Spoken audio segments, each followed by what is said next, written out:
Trong một mối quan hệ, người dám phê bình mới chính là quý nhân đời bạn.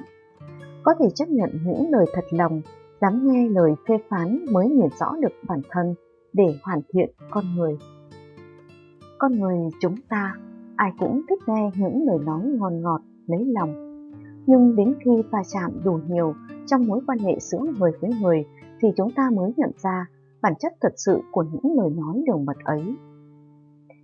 Cổ nhân có câu, mật ngọt chết ruồi. Thật vậy, người ta khen bạn để lấy lòng, người ta lấy lòng bạn vì họ có mục đích riêng. Trong làm ăn, lấy lòng đối tác cũng là một chuyện nên làm.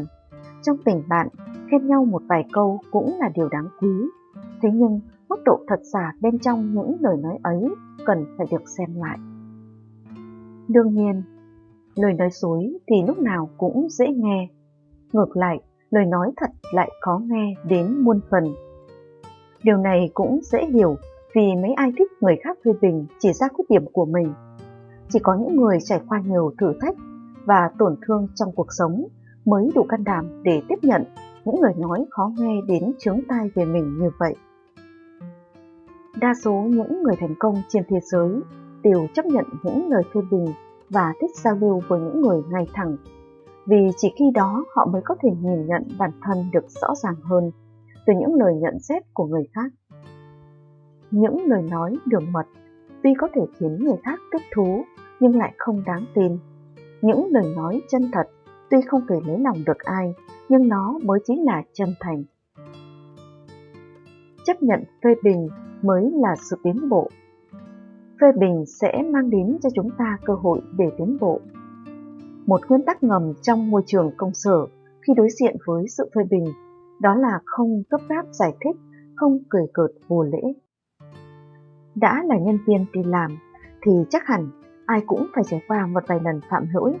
Thái độ của bạn để đối mặt với tình huống khiển trách, sau đó mới quyết định sự thành công trong tương lai. Có người thì lắng nghe và nhận lỗi, có người thì tỏ vẻ khó chịu nhưng không phản kháng gì, cũng có người tỏ rõ thái độ thù địch và phản ứng gay gắt với người cho những lời phê bình kia.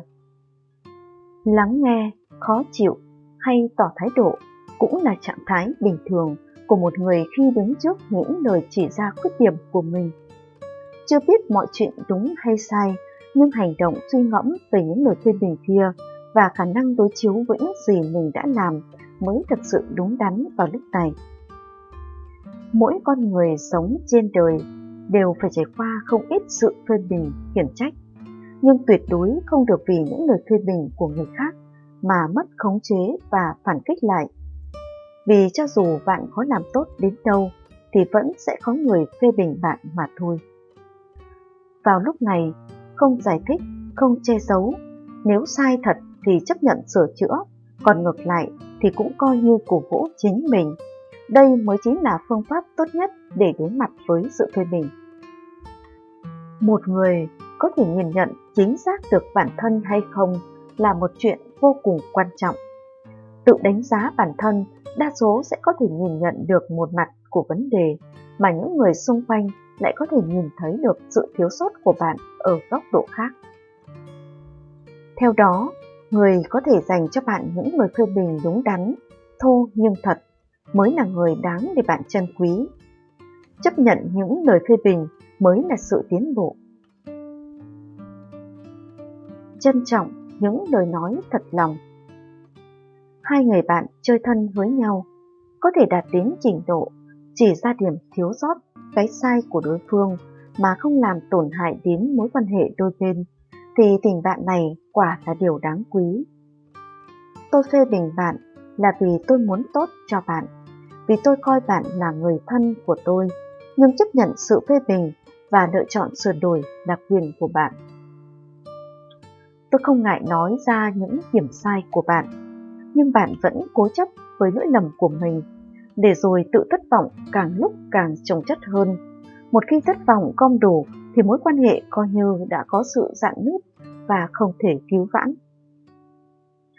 Phê bình bạn thì không có gì đáng sợ, nhưng thất vọng về bạn mới là điều đáng sợ.